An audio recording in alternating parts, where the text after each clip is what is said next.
こんにちは。NBA ラボです。前回の動画は見ていただけたでしょうか。前回はクリス・ポールのキャリアについて紹介をしました。見ていない方はぜひご視聴ください。そしてその動画を投稿した際に、クリス・ポールのスパーズ域も驚きましたが、今オフに起きた移籍で他に驚いたものや興味深いと感じたものはありますかというコメントをいただきました。ですので今回の動画では完全主観で今オフに起きた気になった移籍を5つ紹介したいと思います。今オフも大きなものから小さなものまで多くの選手の移籍があり、どのように選ぶか迷いましたが、単純にインパクトの大きかった移籍を選びました。おそらく視聴いただいている皆さんもこの5つの移籍には衝撃を受けた方は多いと思います。ということで今回ご紹介するのは、ウェストブルックがナゲッツへ、デマー・デローザンがキングスへ、ポール・ジョージがセブンティシクサーズへ、クリス・ポールがスパーズへ、クレイ・トンプソンがマブスへ。概要欄に各移籍に飛べるタイムスタンプを用意しておきますので、気になるところだけでも見ていってください。このチャンネルでは選手の紹介やトレンドの NBA 情報について動画を発信しています。またショート動画では河村選手、富永選手の最新情報について発信しています。見逃さないようにチャンネル登録をお願いします。それでは本日の内容に参りましょう。さて今回ご紹介する1つ目の移籍は、前回の動画でも触れましたクリス・ポールのスパーズ域です。ウォリアーズからウェーブされたポールは、このオフシーズンにスパーズと1年1100万ドルの契約を結びました。年齢も上がり、優勝以外の名声はすでに手に入れている彼が強豪チームで優勝リングを狙うかと思っていたところで、昨シーズンウエストで下から2番目だったスパーズへの移籍は多くのファンを驚かせました。クリス・ポールはポイントゴッドとして長年 NBA でリーダーシップを発揮してきましたが、2023-24シーズンのウォリアーズでは主にベンチからの出場が中心となり、連続スタメン出場記録が途絶えたことも話題となりました。この出来事は彼のキャリアに新たな方向性をもたらし、スパーズではビクター・ウェンバンヤマの成長をサポートするベテランとしての役割が期待されています。ウォリアーズでのポールはベンチ出場が中心にもかかわらず、1試合平均 9.2 ポイント、6.8 アシスト、3.9 リバウンドを記録し、依然としてゲームに影響を与えるプレーを見せていました。スパーズではこれらのスキルに加え、特にウェンバンヤマを中心にチームの攻撃を組み立てる役割が求められるでしょう。クラッチタイムでの冷静な判断力や若手の成長を助ける能力はスパーズにとって大きな武器となります。ポールの豊富な経験とプレーメイキング能力はスパーズの再建期において非常に貴重な存在です。特にピック&ロールでのプレーに長けたポールはビッグマンのウェンバンヤマにとって理想的なベテランリーダーになるでしょう。またポールのリーダーシップはサンズやサンダーで証明された通り、若手選手たちに勝利へのマインドセットを植え付ける力があります。スパーズはウェンバンヤマの加入により将来有望なチームとして再建を進めていますが、ポールの加入でさらに成長が加速するはずです。ポールの経験と知識が鍵となり、スパーズは次のステージに進むための大きな一歩を踏み出すでしょう。来シーズンの結果次第ではスパーズが優勝を狙えるチームに成長し、ポールと再契約して悲願のリングを手に入れることも現実味を帯びてくるかもしれません。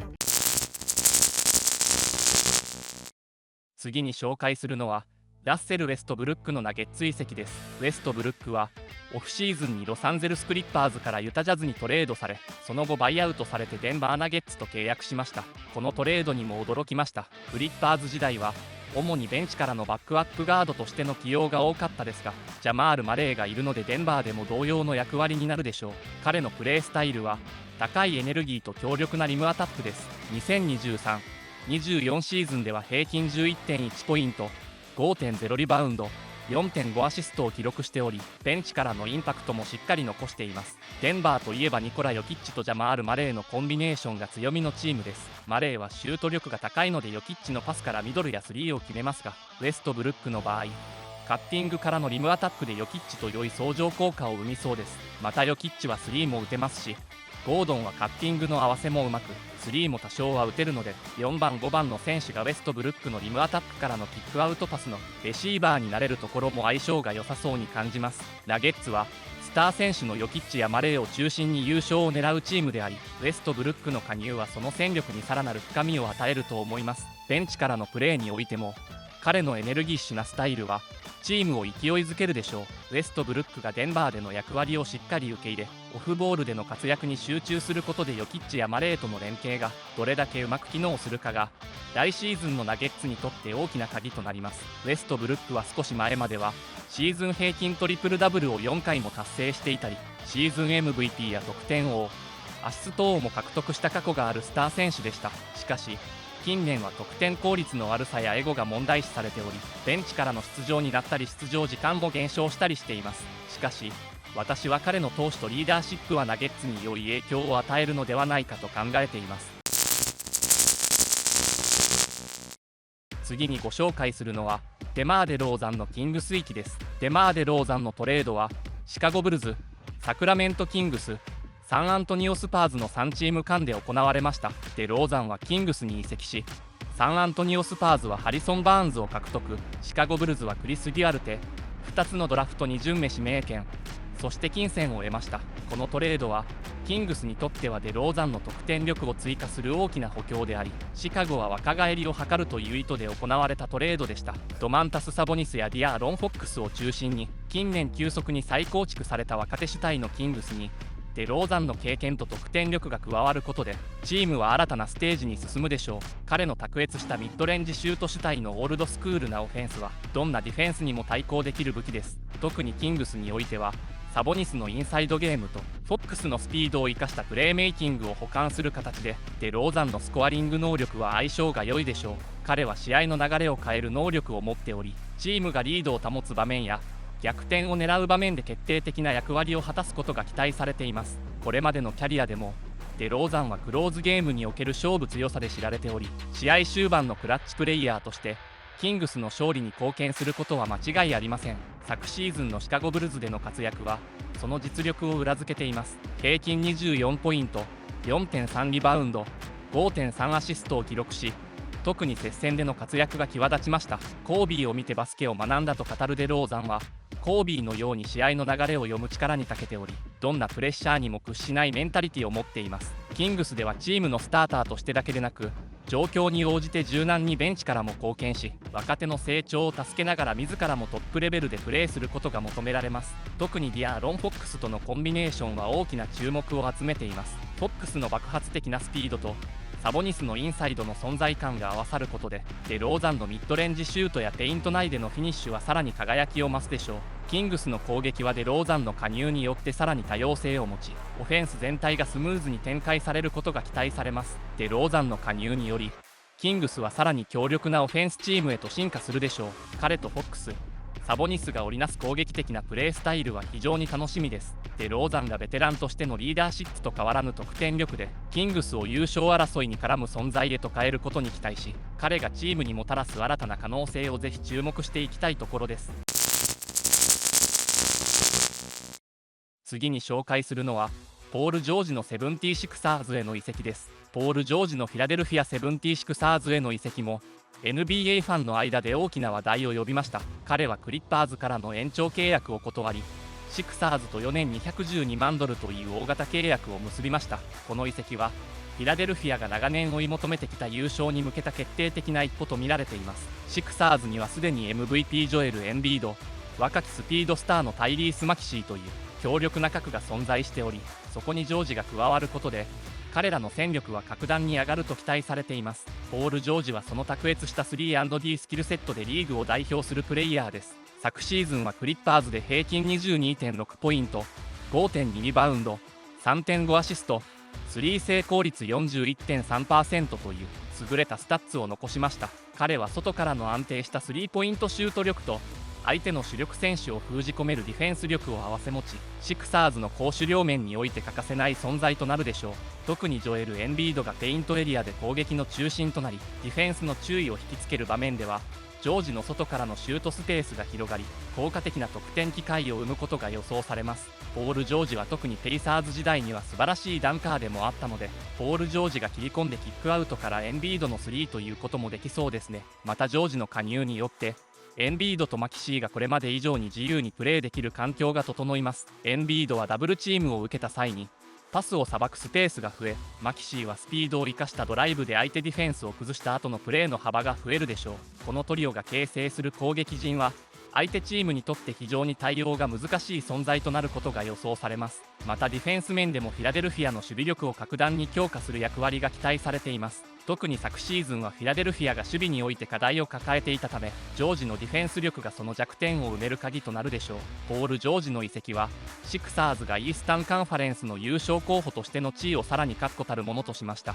エンビード、マキシー、そしてポール・ジョージの3本柱が揃うことで、相手チームは守備において非常に苦しむでしょう。今回の移籍はフィラデルフィアにとって単なる戦力補強以上の意味を持ちます。ジョージが加入することでシクサーズはチームのバランスが飛躍的に向上し、エンビードやマキシーがさらなる成長を遂げる土壌が整いました。これによりフィラデルフィアは優勝という最終目標に向けて大きく前進し、イースタンカンファレンスを制する可能性が一層高まります。ポール・ジョージがどのようにチームをリードし、どのような化学反応を起こすか、シーズンを通じて注目していきたいです。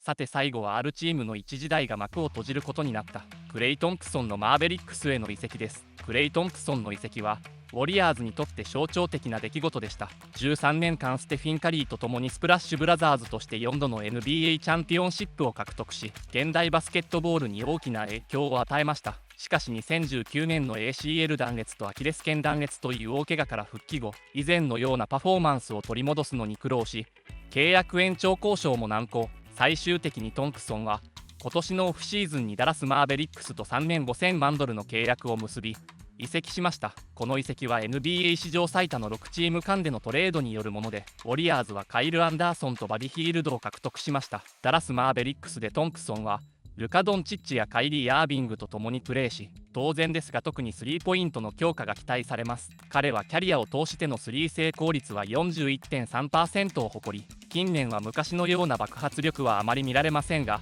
昨シーズンもトンプソンは平均 17.9 ポイント、スリー成功率 38.7% を記録しています。やはり彼のシュート力は依然として脅威となります。このシュート力はマーベリックスのオフェンスにさらなるスペースをもたらすでしょう。特にドンチッチやアービングがボールを持ってプレーメイクをする中で、トンプソンがフリーでシュートを打てる機会が増えるため、攻撃の選択肢が広がります。また彼の豊富なチャンピオンシップ経験と冷静なリーダーシップはファイナル未経験の選手たちにとっても大きな財産です。トンプソンは自身のキャリアで培ってきた勝利へのメンタリティをチーム全体に伝えることができ、ダラスの若手選手たちの成長を促進するでしょう。ドンチッチとアービングの得点力に加え、トンプソンのスリーポイントシュートが加わることで、相手ディフェンスは対応が非常に難しくなります。クレイ・トンプソンのマーベリックスでの挑戦はNBA ファンにとっても注目の的です。彼がどのようにチームにフィットし、プレーオフでの鍵を握る選手として活躍するのかが今後のシーズンの見どころとなるでしょう。